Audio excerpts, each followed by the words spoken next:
Hoje a gente recebe a visita do nosso amigo Matheus Vilon.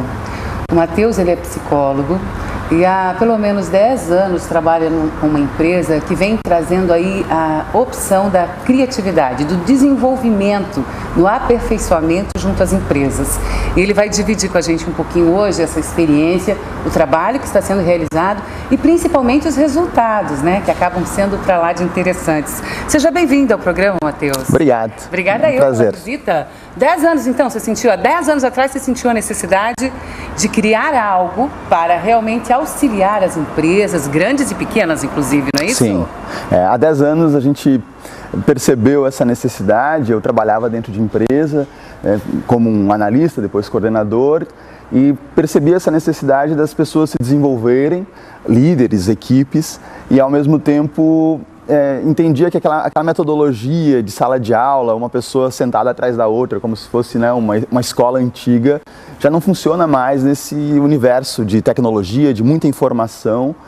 E aí, então, a gente tem buscado metodologias ativas de aprendizagem, onde as pessoas podem experimentar de uma forma muito prática as competências importantes dentro do cenário atual. Não, e vocês conseguiram realmente, o que chama a atenção é essa condição lúdica apresentada, inclusive com brincadeiras, jogos, isso sempre existe. Sim. Dentro dos cursos de aperfeiçoamento que vocês ministram, é assim? Isso. A gente utiliza uma metodologia que busca, através de uma experimentação de habilidades, da criatividade, o aperfeiçoamento de habilidades que são comuns nas relações pessoais e também nas relações profissionais. Ou seja, quando a gente fala da comunicação, por exemplo, né, que é algo tão importante, né? Você aqui é uma comunicadora. A gente percebe que ao desenvolver a comunicação dentro da empresa, a pessoa também leva isso para a sua família, leva para a sua comunidade, e a gente busca estimular esse aperfeiçoamento de uma maneira muito prática, com jogos de tabuleiro, jogos nas quais as pessoas experimentam novos papéis, e com isso elas levam para a prática de uma forma muito rápida. Porque para cada ocasião, para cada curso ou para cada empresa tem um projeto. Isso. É feito um projeto específico. Então, a princípio, vocês têm que conhecer, vocês fazem um diagnóstico. Exato. Quais são os problemas mais comuns que vocês veem hoje nas empresas? Porque o que a gente está querendo aqui, é claro que é resultados, mas os resultados têm que vir com técnicas, elas existem, só que nem sempre apresentadas da melhor forma. Por isso a questão aí da criatividade, do lúdico associado. Normalmente, diagnósticos em empresas hoje, qual é a maior dificuldade? Um ponto que se repete muito é a questão da liderança.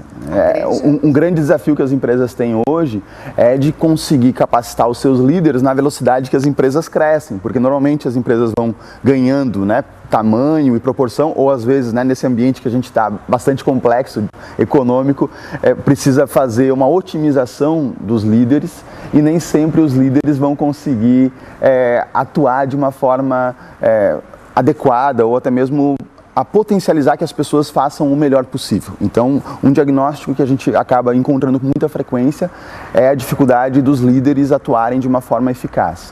Além disso, a comunicação acaba sendo um problema, né? As pesquisas apontam aí que pelo menos 90% das empresas têm dificuldade de comunicar os seus objetivos com clareza e o propósito com clareza. E aí vem outras competências ao redor dessas, mas eu diria assim que comunicação e liderança são constantes problemas que nós encontramos nos nossos clientes e no mercado. Como clientes também de várias empresas, a gente percebe essa dificuldade que as empresas têm em capacitar nesses dois ambientes, né, de liderança e comunicação. Eu vi alguns trabalhos de vocês, Matheus, que a questão do atendimento também é bastante priorizado. É isso mesmo? Sim. Esse é um outro ponto que acabam nos chamando para auxiliar, né? Que é esse contato com o cliente e ao mesmo tempo, as pessoas conseguirem se colocar no lugar do cliente, fazer um atendimento adequado, criar uma relação fiel com o cliente, de confiança. E a gente, às vezes, é chamado por esse ponto, né? Pela a questão do atendimento, mas daí você começa a entender e tem outras coisas por trás que precisam ser trabalhadas também para que na hora que o cliente chega na loja, na empresa ou recebe um serviço, ele tenha um atendimento adequado. Nós sabemos que a gente vive num mercado bem forte, atuante em todas as áreas, não tem brincadeira mais, tirando nos cursos de aperfeiçoamento, na hora do trabalho. porque senão a gente não consegue o resultado e principalmente a gente não consegue manter essa empresa com saúde como a gente precisa. Mas infelizmente existem mesmo muitas empresas que não estão muito saudáveis nesse quesito atendimento, pessoal, liderança, né? Atendimento, tudo isso que realmente acaba trazendo às vezes resultados bem complicados e prejuízos mesmo para essa empresa. Só que é incrível como a gente demora às vezes para perceber o ponto que está errado, né, Matheus? Sim. Acho que a gente como empresário, muitas vezes a gente foca, claro, no resultado final, no produto, muitas vezes, que a gente está fazendo, e essa relação pessoal é que acaba às vezes se perdendo. E não tem como dividir trabalho com emoções, isso não existe mais, né? Não existe. Aquilo de pendura na porta, o problema quando chega em casa você não existe, e como também deixar a emoção para fora do trabalho quando você entra a porta dentro do seu emprego. Não é por aí, né? Não. A inteligência emocional é uma outra habilidade super importante nesse cenário e não tem como distinguir, como você falou, né? As barreiras estão cada vez mais tênues, até mesmo pela questão da tecnologia. Você está no WhatsApp à noite respondendo para um cliente, respondendo um e-mail. Então essa divisão do ambiente de trabalho e a casa não existe mais como existia há 15, 20 anos atrás. E nós tentamos então trazer a consciência desses aspectos dentro dos nossos treinamentos. Eu acredito que a gente precisa, né, como qualquer cidadão, trabalhador, estar atento a isso, como que a gente divide esses papéis, mas ao mesmo tempo perceber que se nós não tivermos uma inteligência emocional para que você possa entender naquele momento, né? Eu estou aqui trabalhando e quando eu chego em casa eu preciso comunicar com meu filho, como pai e filho, ou como esposo e esposa, a gente vai criar uma grande confusão nesses papéis e por isso que as empresas, acredito que tem um papel importante em ajudar os seus colaboradores a criarem essa consciência e essa habilidade de lidar melhor com esses ambientes que se misturam de forma tão rápida, mas que precisam ter clareza, né, de qual papel eu estou vivenciando a cada momento. Aqui eu sou psicólogo, aqui eu sou líder, aqui eu sou pai, aqui eu sou irmão. Então a gente precisa trabalhar esses papéis de uma forma muito rápida no dia a dia. Uma técnica que possa nos ajudar.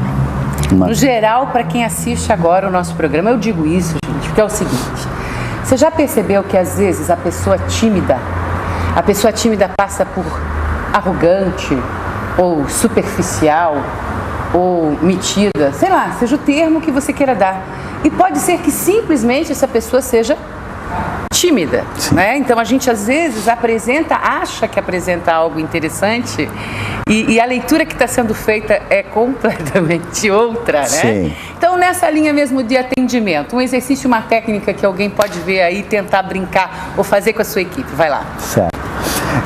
Não, tem várias coisas que me vêm à mente agora, né? Mas acredito que um ponto super importante em qualquer relação, seja de atendimento ou outros ambientes dentro da empresa, é a gente cuidar com o primeiro julgamento. É muito comum quando você vê um cliente ou numa relação com um líder ou par, você julgar rapidamente a outra pessoa, né? Você vê, até o nosso cérebro, a neurociência explica isso, o nosso cérebro ele precisa encaixar cada situação, se ela é risco, se ela é ameaça, se ela é de prazer. Então a gente é muito rápido no julgamento. E isso é importante, mas pode atrapalhar se a gente fica com esse primeiro julgamento como se fosse cristalizado. A gente precisa quebrar esse cristalizado e aí investigar. Então a técnica que eu poderia compartilhar aqui é fazer perguntas abertas, né? Tanto para o seu cliente, para entender a necessidade dele, mas também para qualquer situação de conflito que possa acontecer dentro do trabalho, ao invés de dizer sim, não, né, você fazer uma pergunta aberta. Me explica melhor, deixa eu entender, como que eu posso te ajudar, ao invés de perguntar, eu faço isso ou aquilo. Você deixar que a outra pessoa traga as informações de uma forma mais completa, para que você se coloque numa posição mais de observador e não de juiz daquela situação de uma forma rápida. Então é dar um passo atrás, respirar e investigar. Essa é a técnica. É a dica de Vilon Desenvolvimento Criativo hoje no programa. A gente poderia passar inúmeras, hein, Matheus? A simpatia, né? A abertura faz toda a diferença. Ai, eu quero muito, Vilon. Matheus, eu quero vocês aqui com outras dicas pra gente. Obrigada pela visita. Sucesso pra você. Muito obrigado. Obrigado aos nossos telespectadores. Viu? Obrigado pela oportunidade. Profissionais, empresas capacitadas para te ajudar nesse segmento.